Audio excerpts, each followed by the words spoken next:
আসসালামু আলাইকুম রহমতুল্লাহি ওবরাকাত। প্রিয় দর্শক, এই আমলটি পরীক্ষিত আমল। আপনি যে আশা নিয়ে, যে হাজত নিয়ে, যে ইচ্ছা নিয়ে আপনি আমলটি করবেন, মহান আল্লাহ রব্বুল আলামিন আপনার আশা, ইচ্ছা, তামান্না কবুল করবেন ইনশাআল্লাহ। পবিত্র জুমার দিনে আপনারা এই পবিত্র সূরাতুল ইখলাসের আমলটি করুন বিশ্বাস রেখে। আপনার কপাল ভাগ্য খুলে যাবে। ওই নারী পুরুষ কতই না ভাগ্যবান যে নারী পুরুষ পবিত্র জুমার দিনে পবিত্র সূরাতুল ইখলাসের ওজিফাটি আদায় করে। বেদিনদার মুসলমান ভাই বোনেরা, আপনি যখন পবিত্র জুমার দিনে এই পবিত্র সূরাতুল ইখলাসের আমলটি করে দুহাত প্রসারিত করে আল্লাহ তাআলার কাছে রিজিক চাইবেন, মহান আল্লাহ রব্বুল আলামিন আপনাকে রিজিক দিবেন। যখন আপনি সম্মান চাইবেন, আল্লাহ তাআলা আপনাকে সম্মানিত করবেন। যখন আপনি গুনাহ থেকে পরিত্রাণ চাইবেন, আল্লাহ তাআলা আপনাকে গুনাহ থেকে মুক্ত করে দিবেন।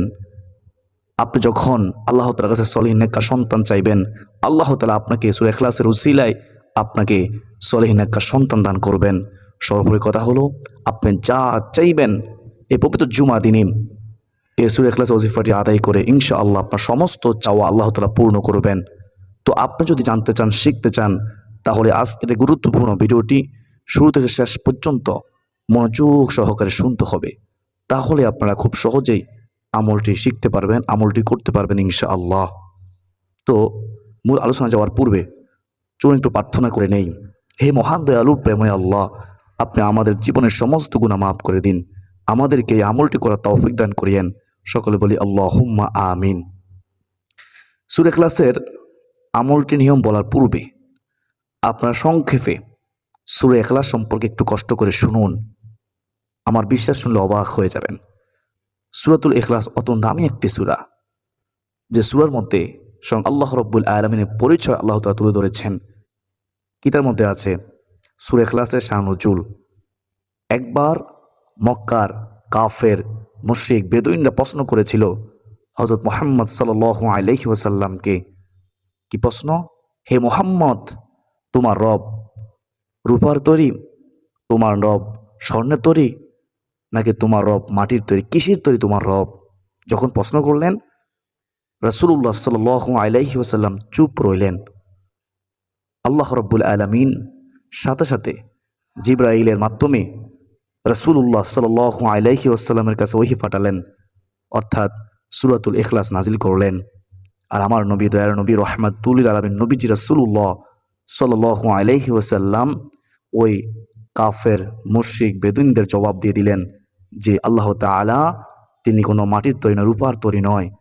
বিসমিল্লাহির রহমানির রহিম। কুল হুয়াল্লাহু আহাদ আল্লাহুস সামাদ লাম ইয়ালিদ ওয়া লাম ইউলাদ ওয়া লাম ইয়াকুল লাহু কুফুয়ান আহাদ। কুল, হে নবী আপনি বলুন, হুয়াল্লাহু আহাদ, তিনি আল্লাহ এক, অদ্বিতীয়। আল্লাহুস সামাদ, তিনি কারো মুখাপেক্ষী নন, তিনি অমুখাপেক্ষী। লাম ইয়ালিদ ওয়া লাম ইউলাদ, তিনি কাউকে জন্ম দেয়নি, তাকেও কেউ জন্ম দেয়নি। ওয়ালাম ইয়াকুল্লাহু কুফুয়ান আহাদ, তার সমকক্ষ কেউ নেই। সুবহানাল্লাহি ওয়া বিহামদিহি সুবহানাল্লাহিল আযীম। মক্কার কাফের মুশরিক বেদুইনরা জবাব পেয়ে গেল, আল্লাহ তাআলার পরিচয় তারা জানতে পারল। প্রিয় মুসলমান ভাই বোনেরা, সূরা ইখলাস অত্যন্ত দামি একটি সূরা। এই সূরা ইখলাস তেলাওয়াত করে আল্লাহ তাআলা এত খুশি হয়, কেউ যদি 10 বার সূরা ইখলাস তেলাওয়াত করে, আমার নবী, দয়ার নবী, রহমাতুল লিল আলামিন নবীজি বলেছেন, মান ক্বারাআ কুল হুয়াল্লাহু আহাদ আশরা মাররাতিন বানাল্লাহু লাহু বাইতান ফিল জান্নাহ। রাসূলুল্লাহ সাল্লাল্লাহু আলাইহি ওয়াসাল্লাম বলেন, যে ব্যক্তি সূরাতুল ইখলাস মুহাব্বতের সাথে 10 বার তেলাওয়াত করবে, সাথে সাথে আল্লাহ রাব্বুল আলামিন জান্নাতের মধ্যে তার জন্য একটি প্রাসাদ তৈরি করবেন, বালাখানা তৈরি করবেন। বানাল্লাহু লাহু বাইতান ফিল জান্নাহ। সুবহানাল্লাহ। 10 বার পড়তে বেশিক্ষণ সময় লাগবে না, আপনি একবার পড়েই দেখুন। আমরা শয়তান ধোঁকায় পড়ে আমরা কিন্তু পড়তে চাই না। আমি আপনি না বুঝলেও শয়তান বুঝে। সূরা ইখলাসের আমল করলে আল্লাহ তাআলা অত্যন্ত খুশি হয়, জীবনে গুনাহ মাফ হয়, সম্মান বৃদ্ধি হয়, দোয়া কবুল হয়, গুনাহ মাফ হয়। তাই শয়তান আমাদেরকে সূরা ইখলাসের আমল করতে দেয় না। আমরা শয়তান ধোঁকায় পড়ব না ইনশাআল্লাহ। প্রিয় মুসলমান ভাই বোনেরা, সূরা ইখলাস এত দামি সূরা যে সূরাটি রাসূলুল্লাহ সাল্লাল্লাহু আলাইহি ওয়াসাল্লাম সারাদিন বেশি বেশি করে পড়তেন। সূরাতুল ইখলাস সম্পর্কে আমার নবী, দয়ার নবী, রাহমাতুল লিল আলামিন নবীজি বলেন, সূরাতুল ইখলাস কেউ যদি ৩ বার পাঠ করে তাহলে এক খতম কোরআন কারীম তেলাওয়াত করার সওয়াব আল্লাহ রাব্বুল আলামিন আমলনামায় দান করবেন। সূরা ইখলাস একবার পড়লে ৩০ পারার মধ্যে ১০ পারা সওয়াব পাওয়া যায়। এভাবে ৩ বার পড়লে ১০, ২০, ৩০ অর্থাৎ ৩০ পারা কোরআন কারীম পড়লে যে সওয়াব, সেই সওয়াব আল্লাহ রাব্বুল আলামিন আমলনামায় দান করবেন। সুবহানাল্লাহ। আমি গুনাহগার, সংক্ষেপে আপনাদেরকে সূরাতুল ইখলাসের ফজিলত বলে দিয়েছি। অসংখ্য উপকারিতা, অসংখ্য ফজিলত রয়েছে সূরা ইখলাসের। তো আশা করি সকলে বুঝতে পেরেছেন। এখন আমরা জানব পবিত্র জুমার দিনে আমরা কিভাবে সূরাতুল ইখলাসের আমলটি করব। প্রিয় মুসলমান ভাই বোনেরা, পবিত্র জুমার দিনে আপনি যখনই আমলটি করবেন তার পূর্বে উত্তম রূপে ওযু করতে হবে। উত্তম রূপে ওযু করার পরে প্রথমত ২ রাকাত সলাতুল হাজত নামাজ আদায় করতে হবে।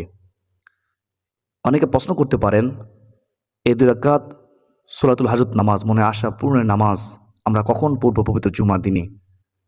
উত্তর হচ্ছে, নামাজের ৩টি নিষিদ্ধ সময় ছাড়া বাকি যে কোনো সময়ে পবিত্র জুমার দিনে আপনারা এ বিশেষ ২ রাকাত নামাজ আদায় করে নেবেন। আশা করি সকলে বুঝতে পেরেছেন। এখন শুনুন কীভাবে নিয়ত করবেন। নিয়ত হচ্ছে, আমি আল্লাহ তাআলাকে সন্তুষ্টি করার জন্য ২ রাকাত সলাতুল হাজত নামাজ পড়ার নিয়ত করলাম। আল্লাহু আকবার। এইভাবে সহজে নিয়ত করে নেবেন। নির্দিষ্ট কোনো সূরা আছে কিনা? না, নির্দিষ্ট কোনো সূরা নেই। আপনি যে কোনো সূরা দিয়ে এই ২ রাকাত সলাতুল হাজত নামাজ আদায় করতে পারবেন। নির্দিষ্ট কোনো নিয়ম নেই, তবে নামাজ পড়তে হবে খুশু খুদুর সাথে, মনোযোগ সহকারে, তাড়াহুড়ো করা যাবে না। সেজদায় দোয়া করবেন। কিভাবে দোয়া করবেন? প্রথমত সেজদা তাসবিহ পড়বেন, সুবহানা রাব্বিয়াল আ'লা, কমপক্ষে ৩ বার পড়তে হবে। আপনি ৫ বার অথবা ৭ বার পড়বেন, তারপরে দোয়া করবেন। আপনি কোন হাদিসে পর্যন্ত দোয়াটি পড়তে পারেন, যে দোয়াটি স্বয়ং আল্লাহ তাআলা আমাদেরকে শিখিয়েছেন, আমরা সবসময় পড়ে থাকি। রাসূলুল্লাহ সাল্লাল্লাহু আলাইহি ওয়াসাল্লাম সবসময় পড়তেন, রব্বানা আতিনা ফিদ দুনিয়া হাসানাতাও ওয়া ফিল আখিরাতি হাসানাতাও ওয়া কিনা আযাবান নার। আল্লাহুম্মা আমিন। এটি একবার পড়বেন। নিজের বাসায়ও সেজদা দোয়া করতে পারেন। সেজদা দোয়া করলে দোয়া কবুল হয়। আল্লাহ তাআলা দোয়া ফেরত দেন না। তো এইভাবে আপনারা ২ রাকাত সলাতুল হাজত নামাজ আদায় করে নেবেন। প্রিয় মুসলমান ভাই বোনেরা, ২ রাকাত সলাতুল হাজত নামাজ আদায় করার পরে আপনারা দুরূদে ইব্রাহিম ৩ বার পড়বেন। দুরূদের আমল এত দামি আমল যে একবার পড়লে সাথে সাথে ১০টি গুনাহ মাফ হয়, ১০ গুণ সম্মান বৃদ্ধি হয়, 10টি রহমত নাজিল হয়, 10টি নেকি দান করা হয়। সুবহানাল্লাহ। দুরূদ শরীফ না পড়লে আপনার দোয়াই কবুল হবে না, ঝুলন্ত অবস্থা থাকবে। তো আমাদের পড়তে উচিত মুহাম্মদের সাথে দুরূদ শরীফ পড়া।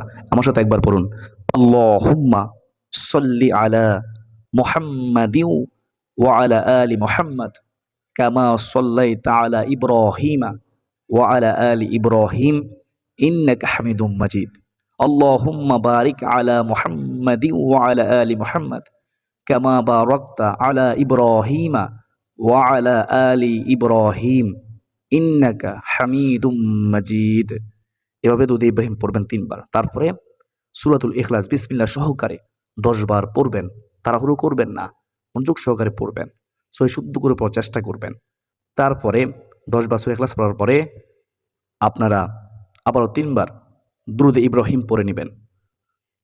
তারপরে ১০০ বার আস্তাগফিরুল্লাহ পড়বেন। একবার সাইদুল ইস্তিগফার পড়বেন। যারা সাইদুল ইস্তিগফার পারেন না, দেখে দেখে হলেও পড়বেন, দেখে দেখেও পড়তে না পারেন, চেষ্টা দোয়াটি আপনারা যদি নাই পারেন তাহলে আপনি শুধুমাত্র আস্তাগফিরুল্লাহ আস্তাগফিরুল্লাহ ১০০ বার পড়বেন।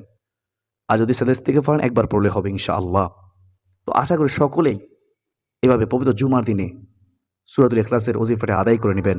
তো সর্বশেষ আপনারা ২ হাত প্রসারিত করে দৃঢ় বিশ্বাস রেখে মনোযোগ সহকারে আল্লাহ রাব্বুল আলামিনের কাছে দোয়া করবেন, আল্লাহ তাআলার কাছে সাহায্য চাইবেন। আল্লাহ তাআলা ছাড়া কেউ কি আছে বিপদ আপদ দূর করবে? আল্লাহ তাআলা তিনি ছাড়া কেউ কি আছে রিজিক দেবে? আল্লাহ তাআলা ছাড়া কেউ কি আছে সন্তান দেবে? আল্লাহ তাআলা ছাড়া কেউ কি আছে আমার আপনার প্রয়োজন পূরণ করবে, আমাকে আপনাকে ক্ষমা করবে? কেউ নেই। আমরা আল্লাহ তাআলার ইবাদত করি এবং আল্লাহ তাআলার কাছে সাহায্য চাইব ইনশাআল্লাহ। যদি আপনি মনোযোগ সহকারে খুশু খুদুর সাথে একমাত্র আল্লাহকে খুশি করার জন্য দোয়া করতে পারেন, মনোযোগ সহকারে দোয়া করতে পারেন, চাওয়ার মতো চাইলে আল্লাহ তাআলার দরবারে কোনো জিনিসের অভাব নাই। তিনি আল্লাহ রাজ্জাক, রিজিকদাতা, আপনাকে রিজিক দিবেন। তিনি সম্মানদাতা, যাকে ইচ্ছা সম্মানিত করেন, যাকে ইচ্ছা অপমানিত করেন, তিনি আপনার সম্মান বৃদ্ধি করে দিবেন। সর্বোপরি কথা হলো, আপনার সকল দোয়া, সকল ইচ্ছা তামান্না আল্লাহ তাআলা পূরণ করবেন ইনশাআল্লাহ, বিন্দুমাত্র সন্দেহ নেই। এই আমল কবুলের পূর্ব শর্ত কি? আমল কবুলের পূর্ব শর্ত হচ্ছে হালাল খাদ্য গ্রহণ করা, হারাম থেকে বেঁচে থাকা। অবশ্যই হারাম থেকে বেঁচে থাকতে হবে যদি আপনি চান আপনার দোয়া আমল কবুল হোক। হারাম থেকে বেঁচে থাকুন, আমল করুন, আল্লাহ তাআলার কাছে সাহায্য চান। পবিত্র জুমা দিনে গুরুত্ব দিন, বেশি বেশি দুরূদ শরীফ পাঠ করুন। কেননা পবিত্র জুমা দিন রাসূলুল্লাহ সাল্লাল্লাহু আলাইহি ওয়াসাল্লাম বেশি বেশি দুরূদ শরীফ পাঠ করতে বলেছেন। ও আমার উম্মত, তোমরা বেশি বেশি করে পবিত্র জুমা দিনে আমি নবীর উপর বেশি বেশি দুরূদ শরীফ পাঠ করো।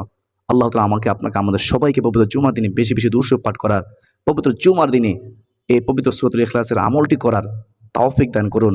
আল্লাহ তাআলার কাছে দোয়া করার তৌফিক দান করুন। সকলে বলি আল্লাহুম্মা আমিন। আসেন এ পর্যন্তই, সকলে সুস্বাস্থ্য কামনা করে বিদায় নিচ্ছি। ওয়া মা আলাইনা ইল্লাল বালাগ। আসসালামু আলাইকুম ওয়া রাহমাতুল্লাহি ওয়া বারাকাতুহু।